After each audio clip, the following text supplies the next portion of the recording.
Aldo y Wilber.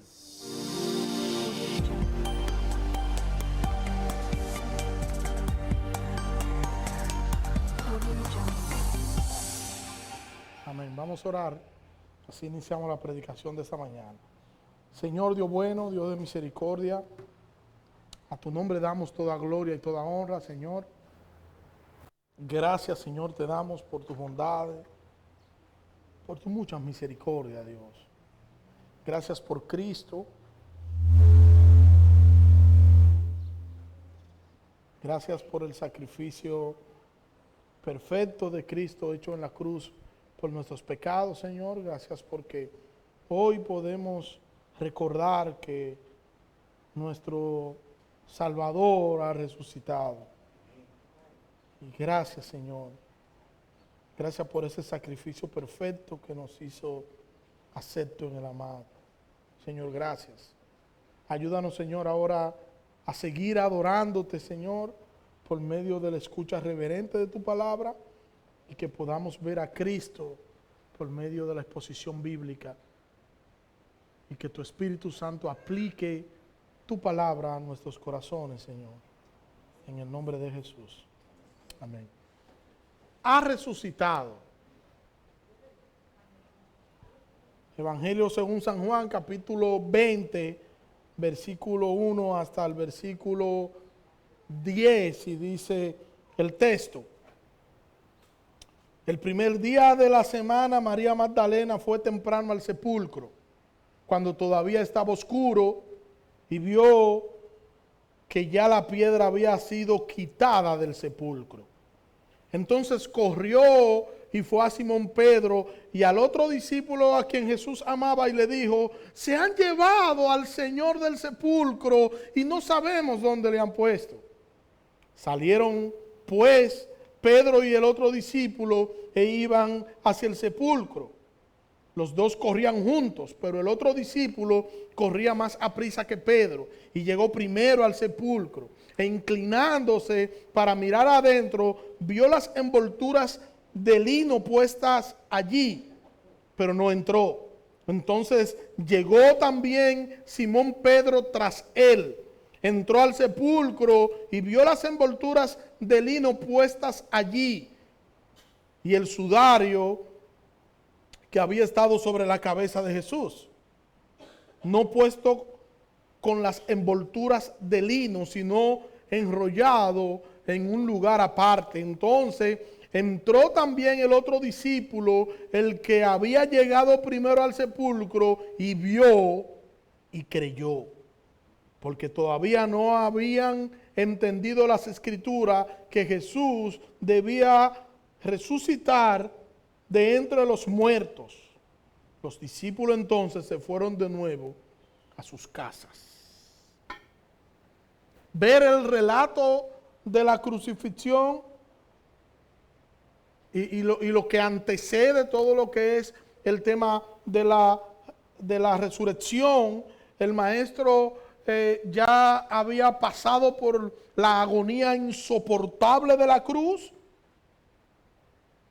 y José de Arimatea había pedido el cuerpo de Jesús para ser sepultado, ¿verdad?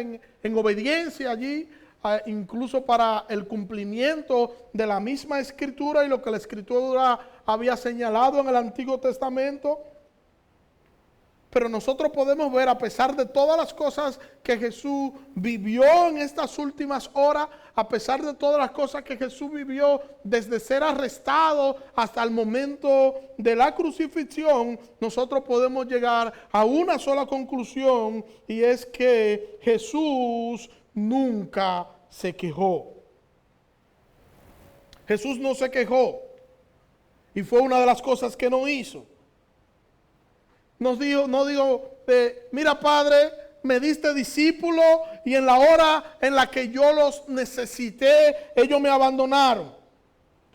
O mira Padre, hicimos toda esta humanidad, hicimos toda esta gente, y ahora mira cómo ellos me llevan a la cruz para matarme. Jesús no se quejó. Y Jesús no se quejó por una razón simple. Jesús no estaba mirando a los discípulos, Jesús no estaba mirando a los judíos, Jesús tenía la mirada puesta en el Padre. Y eso es lo que nosotros deberíamos siempre hacer, no poner la mirada en la gente, no poner la mirada en los hermanos, no poner la mirada en las cosas, sino poner la mirada en Cristo, poner la mirada en nuestro Salvador, poner la mirada en nuestro Redentor, poner la mirada en Cristo. Cuando alguien nos ofenda, cuando te sientas mal por algo, cuando creas que han sido injustos contigo, cuando creas que las cosas no pasan como tienen que pasar, cuando creas que no podrás porque lo que viene es muy grande y te hace tambalear y te hace como quitar la fuerza. ¿Qué debemos nosotros hacer? Imitemos a Cristo y pongamos los ojos en Jesús. Miremos a Cristo porque Él es nuestro socorro. Porque nosotros dependemos del Señor y no de nuestras circunstancias. Y nosotros tenemos que aprender a hacer las cosas para Cristo, así como Cristo la hizo para el Padre. Porque cuando nosotros no hacemos las cosas como creyentes para Cristo, entonces nosotros terminamos desilusionados. Porque si nos fijamos en el hombre va a fallar. Los hombres fallan. Si hacemos las cosas para agradar al hombre, nos vamos a desenfocar.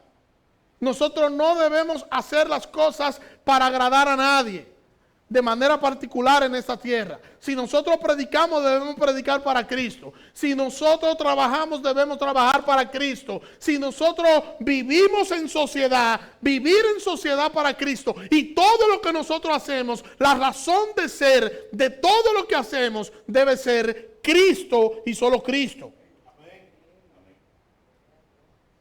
Cristo debe ser o debería ser el centro de todas las cosas que nosotros hacemos.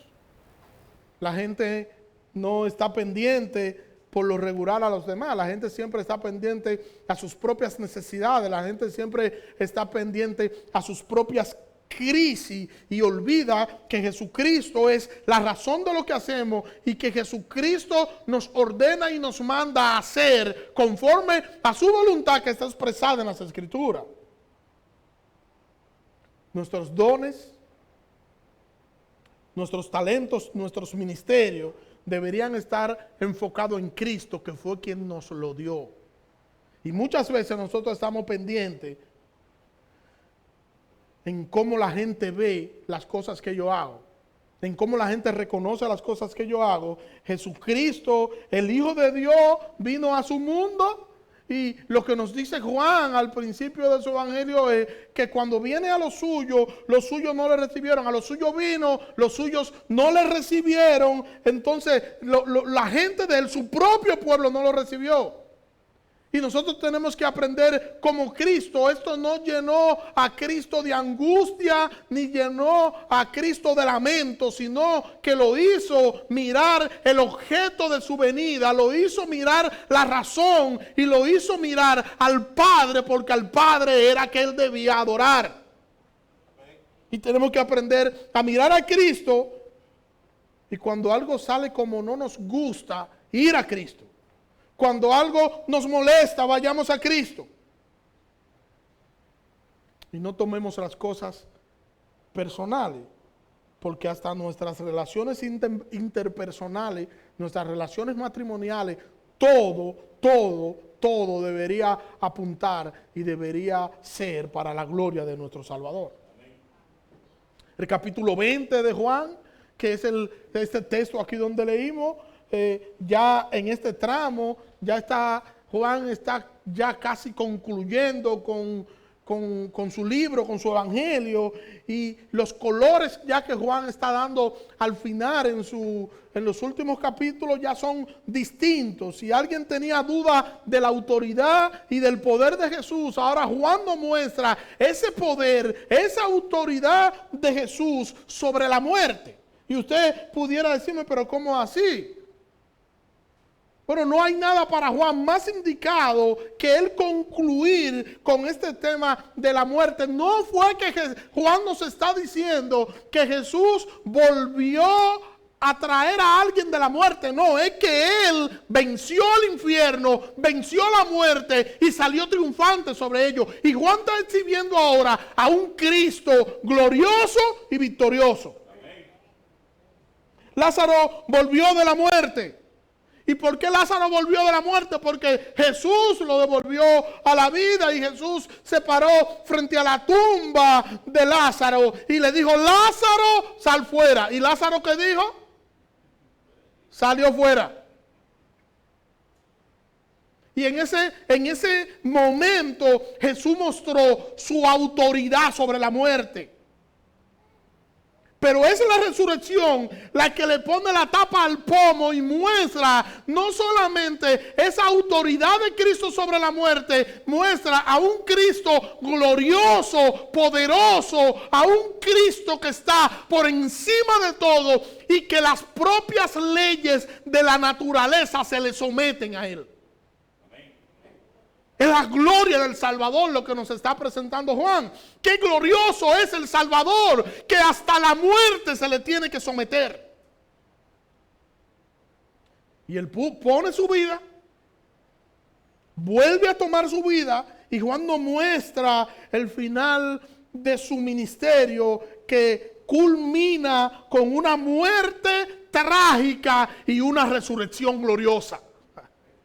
Gloria a Dios. Todo estaba cumplido, todo, hasta la profecía de su resurrección.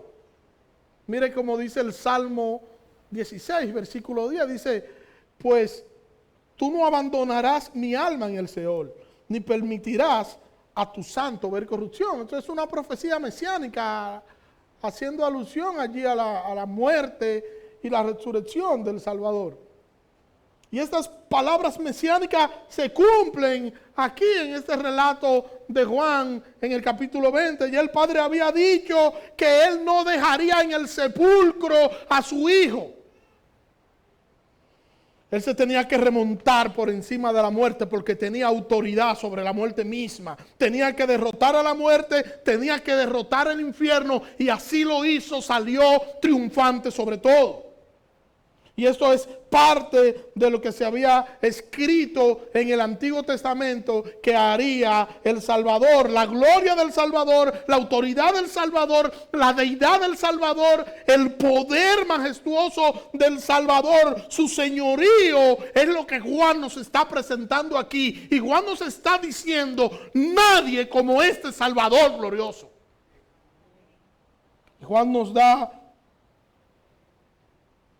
una y otra evidencia, y nos va de evidencias en evidencia para mostrarnos la exaltación y la gloria del Salvador.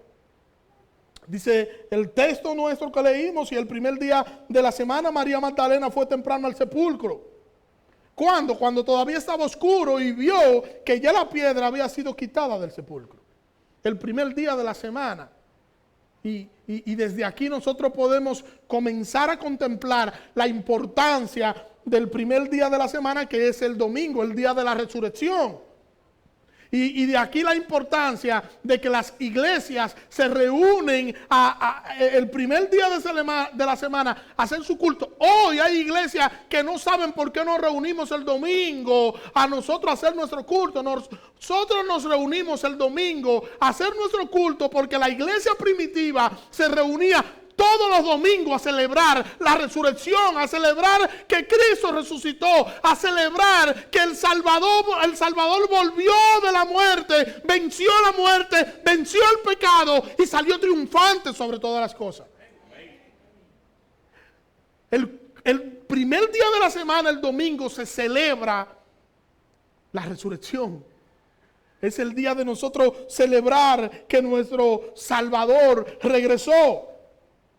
El domingo, que es dentro del cristianismo, es el domingo el que sustituye la solemnidad del sábado. Jesús resucita el día domingo. Y como Jesucristo resucita el día domingo, no hay un acontecimiento más importante que la resurrección de Cristo. Y como no hay un acontecimiento más importante, ese día que ocurrió eso, nosotros como iglesia nos reunimos a celebrar a Cristo. Es un día de fiesta, de regocijos y de celebración, porque nuestro Salvador ha resucitado. Nuestro Salvador se ha levantado de la tumba. Él resucitó. Y por eso nosotros como iglesia, usted ve, por ejemplo, en el libro de los Hechos, cuando vemos el inicio de la iglesia visible, la iglesia se reunía no el sábado, sino el domingo. Por la importancia, reitero, de la resurrección, que es la consumación de la manifestación de la gloria del Hijo de Dios. ¿Por qué nosotros en vez del domingo no guardamos el sábado entonces? Una respuesta simple a eso. Primero, nosotros no somos judíos. Nosotros somos cristianos. Y como tales, nosotros celebramos la resurrección de Cristo, no el día de reposo, porque el día de reposo era sombra de lo que había de venir. Y lo que había de venir era Cristo, quien es el verdadero reposo. Y toda cristiandad celebra el domingo como el día del Señor. Recuerda, usted va al libro de Apocalipsis, capítulo 1, versículo 10, y se va a encontrar que Juan nos dice allí: estaba yo en el Espíritu, ¿cuándo? En el día del Señor. Porque era como la iglesia había denominado el domingo, el día del Señor, porque fue el día que el Señor resucitó. Y este día la iglesia en conjunto se reunía a glorificar y hacer su culto público. Y es este día que María Magdalena va al sepulcro en la mañana, el día domingo, el día del Señor. Pero ella no fue sola, ella fue con un grupo de mujeres. Y los hombres me van a entender. Cuando las mujeres se juntan hay peligro. Porque las mujeres no hablan tanto. Hay momentos que uno tiene que decirle: por Dios, coge pausa. Y si uno no se lo dice, uno lo piensa. Y uno dice: Dios mío, ¿cuándo es que va a guardar silencio? Y ametrallan a uno y le dicen 500,000 palabras en 2 segundos. Y quieren que le contesten. Bárbara, ¿verdad? No son las mujeres de ahora, todas son así. Dice Marcos 16:1. Y el primer día de la semana, María Magdalena fue temprano al sepulcro, cuando todavía estaba oscuro, y vio que ya la piedra se había quitado del sepulcro. Las mujeres venían hablando todas. Y mientras todas vienen hablando y vienen conversando de lo que se había sucedido, de todas las cosas que habían pasado, María Magdalena salió huyendo. Al atardecer del sábado, terminaba el día de reposo. Por eso ellas pueden comprar especias para entonces ya ir en la mañana a poder echar las especias sobre el cuerpo de Jesús. Estas mujeres siempre estuvieron cerca del Señor, y estas mujeres estaban preocupadas, interesadas en lo que había pasado con el cuerpo de su maestro. Iban todas juntas hacia la tumba cuando todo estaba oscuro, o sea, no había amanecido bien. Y ellas estaban ya despiertas, preocupadas, ir a la tumba para poder echarle perfume al cuerpo del maestro. Y María Magdalena le pareció que las demás estaban caminando muy al paso. Y salió a prisa, salió corriendo. Y cuando sale corriendo y llega primero, la piedra encuentra la piedra removida. Yo no sé si a usted le ha pasado, pero cuando a veces uno va rápido, y uno va con alguien, y uno entiende, uno va tan rápido que uno entiende que la persona que está al lado de uno va muy lenta. Uno siente que la otra persona es lenta. Y no es que la otra persona es lenta, es que nosotros estamos ansiosos y nuestra ansiedad la reflejamos por ahí. Nuestra ansiedad muchas veces es reflejo de nuestra falta de fe. Y estamos ansiosos porque no sabemos cómo va a terminar la situación. María Magdalena estaba ansiosa porque ella no sabía qué iba a suceder. Y nosotros nos preocupamos porque no tenemos el control de las cosas y creemos que como no tenemos el control de lo que va a suceder, las cosas no irán bien. Y nosotros no lo decimos con nuestras palabras, pero actuamos como que es así. Nos preocupamos, a veces no dormimos, se nos va el sueño. Otras veces empezamos a cuestionar a Dios y a preguntarle un sinnúmero de por qué. Comenzamos a dudar y comenzamos a pensar si es verdad que nosotros somos creyentes. No, pero yo no soy creyente. No, pues yo no soy nada. No, pero yo esto. Y comenzamos a cuestionarnos, a hacer preguntas, a hacernos preguntas. ¿Cómo es posible que si yo soy cristiano, yo pase por una situación así? ¿Y cómo es posible que si yo soy cristiano, yo sufra? ¿Y cómo es posible que si yo soy cristiano? ¿Y cómo es posible? ¿Y cómo es posible? ¿Y cómo es posible?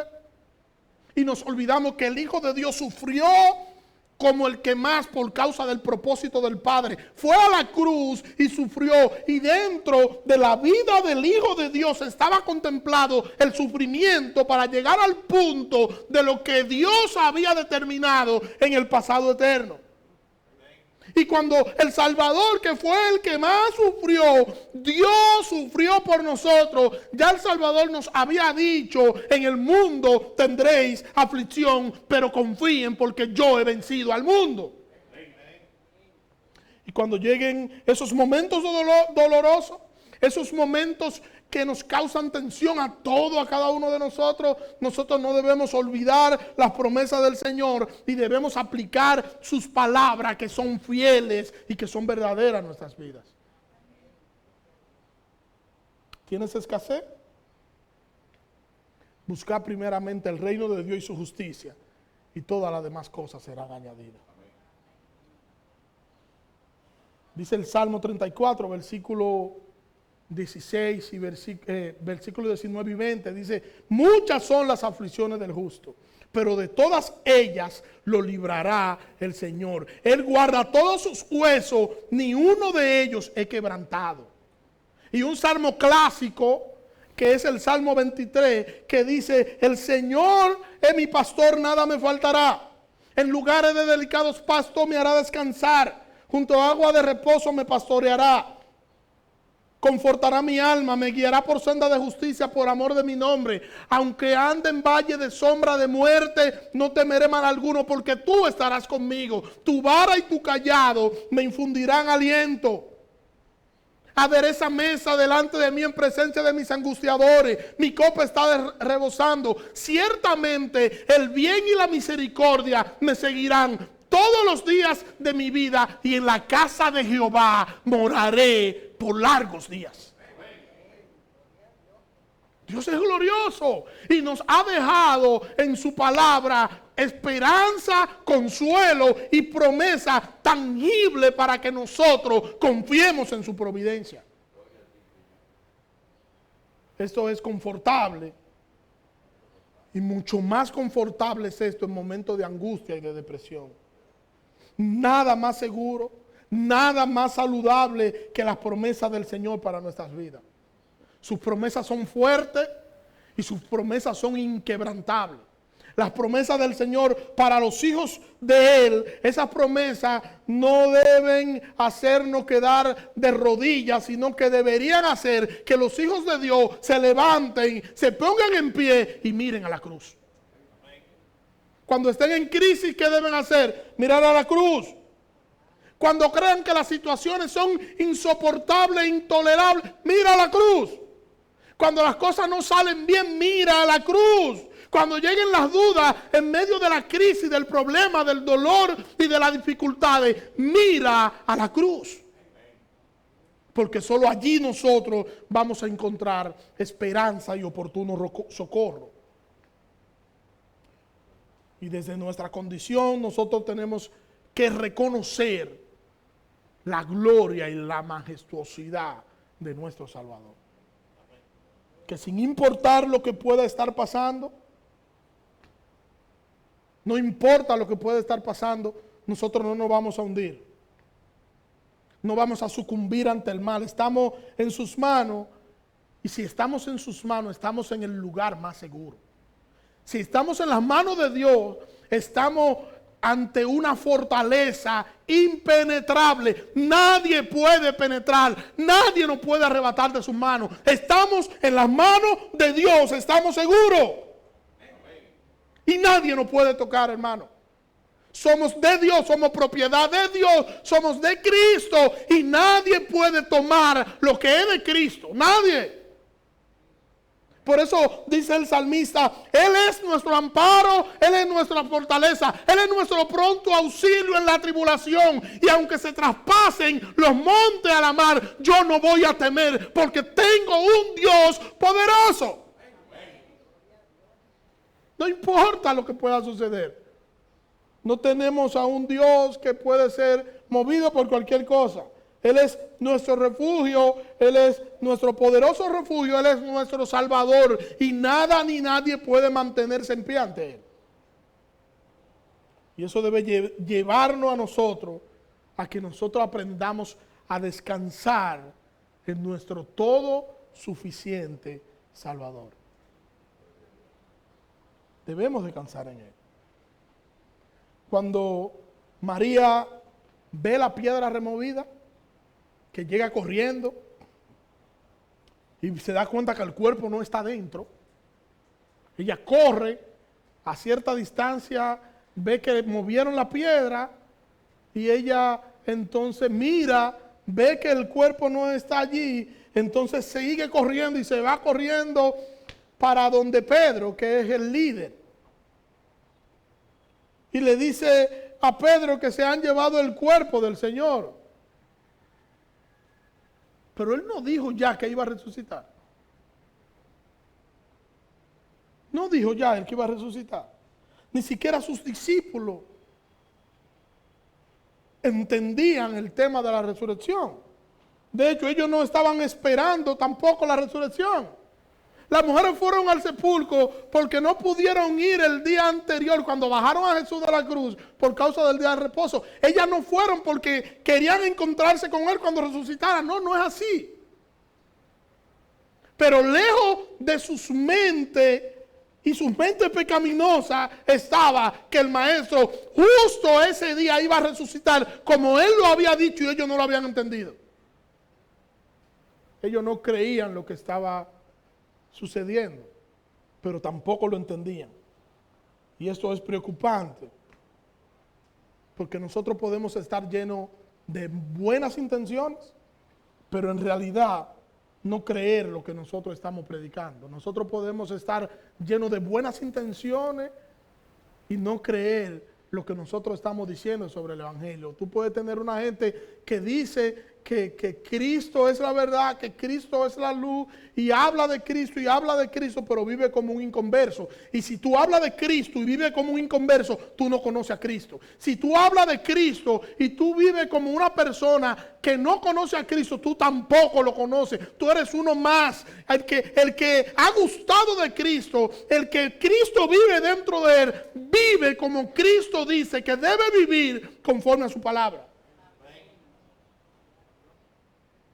Y por eso que nosotros debemos mantenernos autoevaluándonos. Tenemos que mantenernos haciendo ajustes en nuestras vidas. Porque nosotros podemos estar diciendo que Cristo vive en nosotros y en realidad nosotros no estar con Cristo. En realidad nosotros no creer esa verdad. Porque una cosa a veces es lo que dicen nuestros labios y otra cosa es lo que dicen nuestros hechos. Y lo que nosotros hacemos es tan fuerte que no deja que la gente escuche lo que decimos, porque tiene más peso y tiene más fuerza lo que hacemos que lo que decimos. Por eso debemos estar en alerta. Y no en alerta detrás de cada hermano. En alerta detrás de nosotros mismos, examinando nuestro accionar y viendo lo que nosotros estamos haciendo, ver que nosotros deberíamos accionar conforme a lo que nos dice la Escritura. Porque sería triste para muchas personas que se creyeron cristianos y que luego se junten en el infierno con otros que fueron también igual que ellos, solo que nunca fueron a la iglesia. Necesitamos evaluar nuestra fe, saber lo que hacemos, saber por qué lo hacemos y saber para quién lo hacemos. Ser cristiano es más que venir un domingo en la mañana y participar de un servicio. Eso lo hace cualquiera. Eso no es ser cristiano. Ser cristiano es vivir como debe vivir un cristiano, como enseña las Sagradas Escrituras. Ser cristiano es ser como Cristo. Necesitamos entender que la vida del cristiano no se trata de su vida, se trata de la vida de Cristo vivida a través de él. Y que la luz debe ser encendida, pero no sobre nosotros. La gloria no debe ser de nosotros, sino de Cristo. Y tenemos que entender que vamos a sufrir, vamos a padecer, vamos a vivir situaciones dolorosas, sí, pero en medio de esas situaciones dolorosas nosotros debemos entender que el fin último de cada crisis, de cada situación, de cada dolor, de cada problema, el fin último es dar gloria y honra a nuestro Salvador a través de nuestra vida. Pedro, se han robado el cuerpo del Señor, dice María. Dijo esta mujer asustada. Pero María, él dijo que iba a resucitar. De seguro ya resucitó. Vamos a esperar un momentito que de seguro él va a venir aquí. Y se nos va a aparecer a nosotros aquí porque él dijo que iba a resucitar. Eso suena bien, o esa debió ser la respuesta de Pedro, pero no fue así. Mire la respuesta de Pedro. Entonces corrió y fue a Simón Pedro y al otro discípulo a quien Jesús amaba y le dijo: se han llevado al Señor del sepulcro y no sabemos dónde le han puesto. Salieron pues Pedro y el otro discípulo e iban hacia el sepulcro, los dos corriendo juntos. Pero el otro discípulo corrió más rápido, más aprisa que Pedro, y llegó primero al sepulcro, inclinándose para mirar adentro, vio las envolturas y etcétera, etcétera. Cuando la mujer le dice esto a Pedro, Pedro dice: no puede ser. Y sale corriendo a ver si es verdad lo que la mujer le está diciendo. Hermano, tenemos que reconocer que ellos estaban aterrados, que ellos estaban atemorizados. No era solo la falta de fe la que los tenía lleno de miedo. Es que cuando hay una catástrofe, ¿qué hace la gente cuando hay una catástrofe? Pide oración. Lee la Biblia y trata de acercarse a Dios. Yo creo que una época en la que más Biblia compraron las personas que no son cristianos fueron en la pandemia. Todo el mundo quiso comprar Biblia para leerla. Y la abrían en el Salmo 91, ahí en la cabecera. Y ahí la tenían porque eso no es un amuleto. La gente cree que la Biblia es un amuleto. No, no es un amuleto. La Biblia tú la tienes en tu estante y es un libro más. Para la Biblia poder tener poder y fuerza, necesita que el Espíritu Santo aplique esa palabra a tu vida y que tú vivas conforme a esa palabra. Ahí es que ella es fuerte. No antes. Pero la gente cuando se siente presionado, se acerca. Y cuando se acerca así, no se acercó por fe, se acercó por temor. Es un acercamiento fruto de un miedo a algo que le pueda suceder a su vida. Y vienen, se acercan, la iglesia lo apoya, todo el mundo lo apoya. Y entonces cuando las cosas empiezan a marchar bien, ¿qué hacen? ¿Qué hacen? Se van. Posición anterior. Se van. Porque la intención y su amor no era un amor genuino por Cristo. Y como no era un amor genuino por Cristo, se van. Y ese miedo y esa forma de actuar no habla de Cristo, habla de su ego, de sus intereses. Están concentrados en ellos, en lo que les pueda pasar. Y corren a buscar ayuda donde ellos creen que pueden encontrar ayuda. Y una vez salen del peligro, entonces vuelven al vómito. Eso porque el hombre no ha considerado cuál es su mayor peligro. Y como el hombre no entiende cuál es su mayor peligro, por eso hace eso. El peligro verdadero que puede tener cualquier hombre sobre la faz de la tierra es vivir sin Dios. No hay un peligro más grande que ser aplastado por la ira de un Dios santo. El peligro más grande que tú puedes tener no es encontrarte con unos atracadores y que te quiten la vida. Ese no es el peligro más grande. Es tú estar sin Cristo, vivir sin Dios y morir sin Dios porque va para el infierno.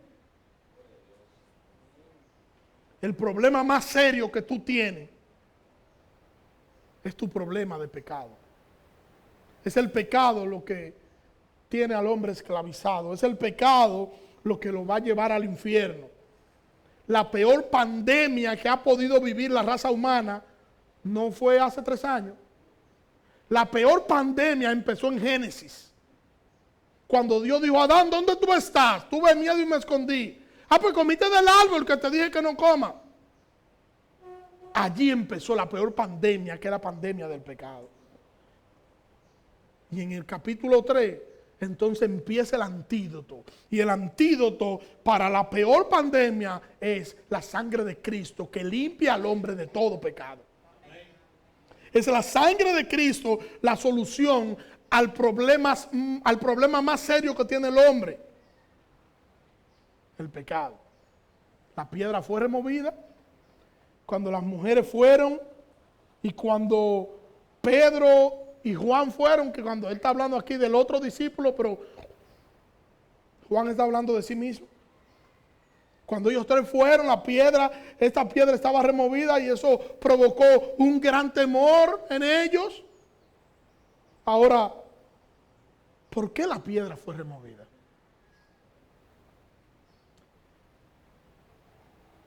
La piedra fue removida para que Jesús saliera de la tumba.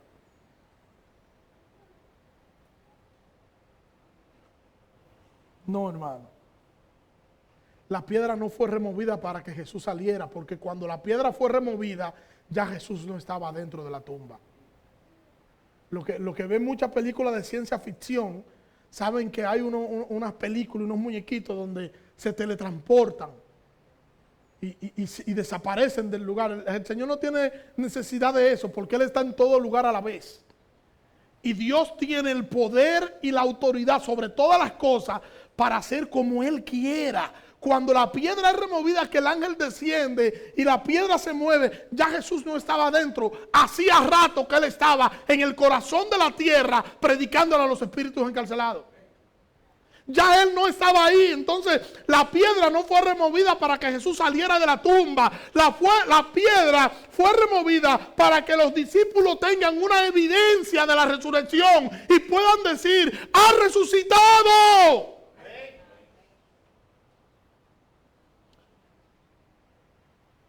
La piedra fue removida para que sepan que Jesucristo había resucitado. Porque Él no necesitaba que le movieran la piedra para salir. Yo no sé si ustedes recuerdan, cuando los discípulos están todos reunidos, que están todos juntos.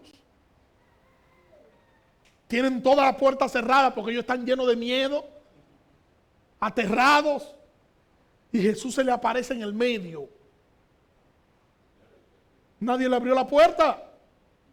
Traspasó las paredes. O en un lenguaje fresco de hoy, se teletransportó. La piedra fue removida por causa de nosotros, no por causa del Señor. Porque Él es todopoderoso, Él es todo suficiente. Pero Él necesitaba darle a entender a sus discípulos que lo que Él había dicho se había cumplido y que era cierto. Mateo 28. Dice, pasado el día de reposo, al amanecer del primer día de la semana, María Magdalena y la otra María, al ver el sepulcro,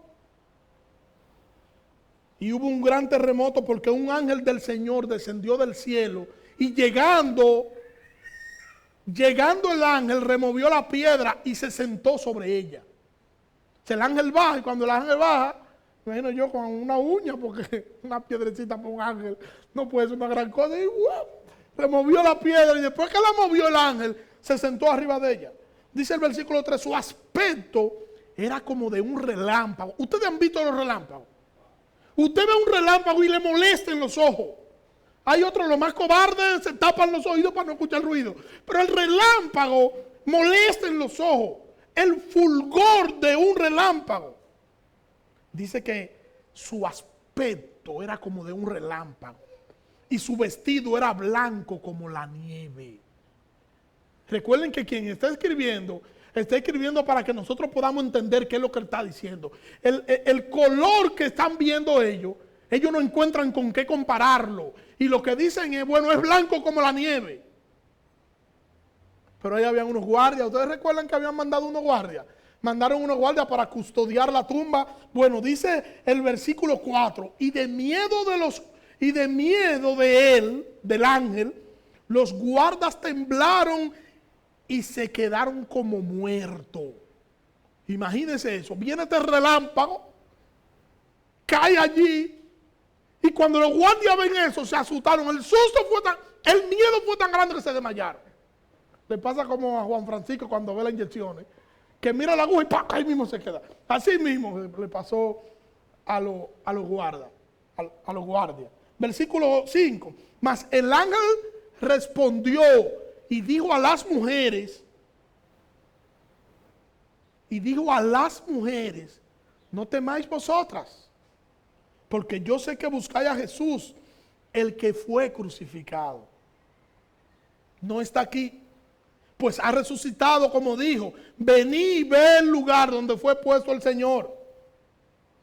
El ángel le da la evidencia y le testifica de que el maestro ha resucitado. Mateo dice que hubo un terremoto. O sea que dentro de lo que es entre la muerte y la resurrección, hubo 2 terremotos asociados a la muerte y la resurrección de Cristo. Solo que este terremoto solo ocurrió alrededor de la tumba porque fue provocado por el ángel. Ahora, yo lo que quiero que usted vea, este es un ángel poderoso que ocurre esto. Un terremoto a la llegada de ese ángel. Porque un ángel iba a remover la piedra y esto provocó todo esto. La piedra fue removida para que entraran estas mujeres, para que entraran los discípulos y así pudieran ver que había resucitado. Los guardias que estaban custodiando la tumba estaban llenos de miedo. Se desmayaron, aterrados. Y Mateo nos dice que el ángel les dice entonces lo que le dice a las mujeres. Pero yo quiero que ustedes noten algo, que es el punto que quiero llevar. Miren lo poderoso que es este ángel. El ángel es tan poderoso que nos lo describe que tenía un aspecto como de rayo.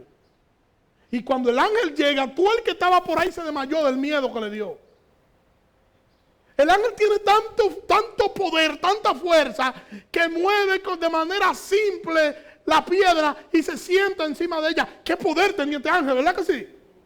Ah, bueno, tengo para decirle que el que estaba adentro de la tumba, él fue el que creó a ese ángel y tenía más poder, tenía más fuerza, tenía más autoridad que ese ángel y por eso salió solo, sin necesidad de que le abrieran la tumba.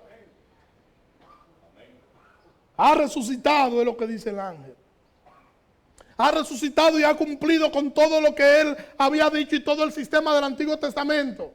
Ha resucitado, ha vencido, la muerte no lo pudo retener, venció la muerte, salió triunfante, había dicho que iba a poner su vida, la puso y la volvió a tomar y hoy sale triunfante de la cruz. Todo había sido creado por medio de él y para él. Y ahora se estaba levantando de la tumba, victorioso. Se levantó de la tumba, ya pagando la deuda que tenían los escogidos con el Padre, con la justicia divina. Ya había pagado por esa deuda que nosotros teníamos con el Padre. Jesucristo, la resurrección gloriosa de Jesucristo es la cumbre, el clima de la obra redentora del Padre. Y venció para garantizar nuestra salvación, pagando la deuda del pecado de muchos. La deuda que muchos teníamos con el Padre, Él pagó por ellos. Él pagó por nosotros. Y nuestra cuenta ha sido saldada. Nos resta a nosotros vivir de una manera digna de nuestro Salvador. Nos resta a nosotros vivir de una manera que honremos a nuestro Salvador. Y eso suena bien, estando nosotros en el culto público, pero cuando nosotros tenemos que estar solos, cuando nosotros tenemos que tomar decisiones solos, cuando nosotros tenemos que tomar decisiones con otros que no conocen al Señor y que nosotros queremos hacernos lo gracioso con ellos, no podemos tomar decisiones para que el otro se sienta bien. Tenemos que tomar decisiones para glorificar a nuestro Señor. No debemos negociar lo que nosotros somos, porque al final a nosotros debería interesarnos vivir para la gloria de nuestro Salvador. Al final no debemos estar interesados en nuestra propia gloria. Al final no podemos estar interesados en que los demás vean que yo sí, que el otro no. No podemos estar interesados en que yo pueda brillar en cualquier contexto. Debemos estar interesados en que Cristo pueda ser glorificado a través de todo lo que nosotros hacemos. Y muchas veces ni oramos. Sentí un silencio. Y muchas veces ni oramos. Otras veces amamos las cosas del mundo más que al mismo Señor. Tenemos trabajos seculares que allí deberíamos glorificar a Cristo trabajando como para el Señor. Pero eso no se da. Porque a veces nos comportamos como impíos en nuestro trabajo, en nuestros centros de estudio. Y cumplimos más con las cosas seculares que con las cosas que son para nuestro crecimiento espiritual. No llegamos tarde al trabajo porque sabemos que si llegamos tarde al trabajo nos van a amonestar. En el mejor de los casos nos van a amonestar. Pero si llegamos tarde a la iglesia, porque llegar tarde a la iglesia no importa, eso no tiene nada que ver. Necesitamos reflexionar. Necesitamos como creyentes hacer ajustes, los ajustes que tenemos que hacer. Tenemos que estar conscientes que nosotros estamos viviendo una vida que debe ser vivida para nosotros glorificar a nuestro Señor. Y que muchas veces nosotros de manera consciente y a veces de manera inconsciente le estamos dando a César lo que es de Dios. Y quizás nunca lo decimos con palabras, pero nuestros hechos hablan solo. Nuestros hechos dicen lo que realmente a nosotros nos importa. Y si vamos a juzgar a la gente por sus hechos, hay mucha gente en las iglesias, estoy hablando en plural, no estoy hablando solo de la iglesia nuestra, estoy hablando de todas las iglesias. Hay gente en las iglesias que sus hechos dicen que aman más al mundo que a Dios. Que tienen más pasión por el mundo que por Dios. Que viven más pendientes al mundo que a Dios. Pastor, no diga eso.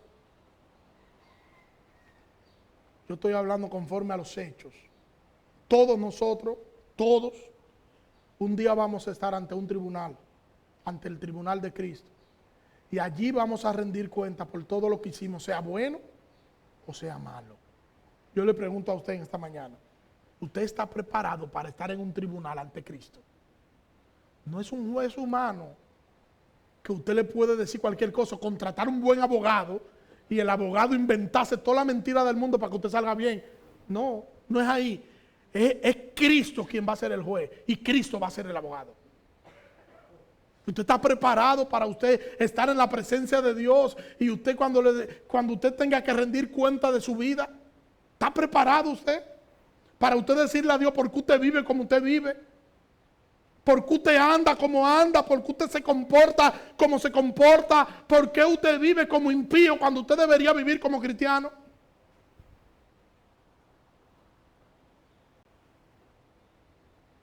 Que el Señor nos ayude a que nosotros podamos entender esto y a que nosotros podamos rendir nuestras vidas al Señor y que nosotros podamos entender que nosotros como cristianos amamos la iglesia porque la iglesia es de Cristo. Porque en la medida en la que yo amo la iglesia, yo estoy amando a la cabeza de la iglesia, que es Cristo. Jesucristo pagó por nuestras deudas. Jesucristo pagó por todo lo que nosotros, toda la deuda que teníamos con el Padre, todo. Y hoy yo soy libre del pecado y libre de la muerte. Nadie nos puede juzgar porque hemos sido justificados en Cristo. Ahora, ¿cómo yo estoy viviendo de cara a eso? ¿Cómo yo estoy viviendo de cara al Cristo que resucitó?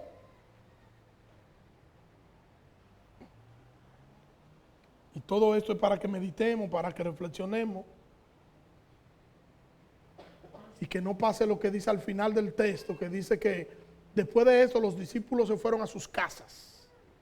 Y lo que indica es que fueron a sus casas, su vida cotidiana, a seguir haciendo lo que estaban haciendo. Continuar su vida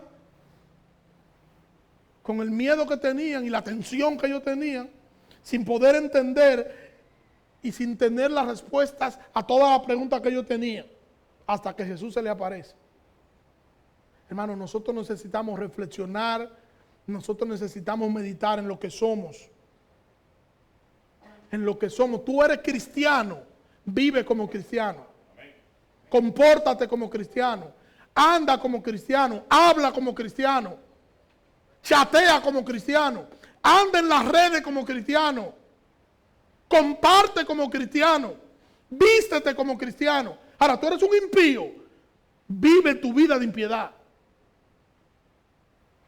Y vamos a orar entonces por el impío, para que el Señor, si es de salvación, lo traiga y tenga misericordia de él. Ahora, si tú eres cristiano, honra lo que tú eres y vive como tú tienes que vivir, como debe vivir un cristiano. Señor, gracias. Gracias por tu palabra, Dios. Te pido nos ayude, Señor. Ayúdanos, Señor, a nosotros honrarte, a nosotros glorificarte, Señor. A nosotros entender que como cristianos debemos vivir como Cristo, como nos enseña tu palabra, Señor. Perdona nuestros pecados, Señor. Tú sabes cuán pecadores somos.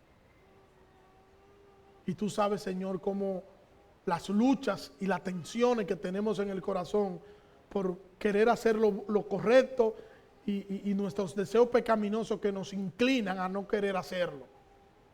Ayúdanos, Dios, que tu Espíritu Santo nos dé la fuerza que necesitamos para nosotros vivir vidas que te honren, Señor. En el nombre de Jesús, Dios. Amén. Dios le bendiga.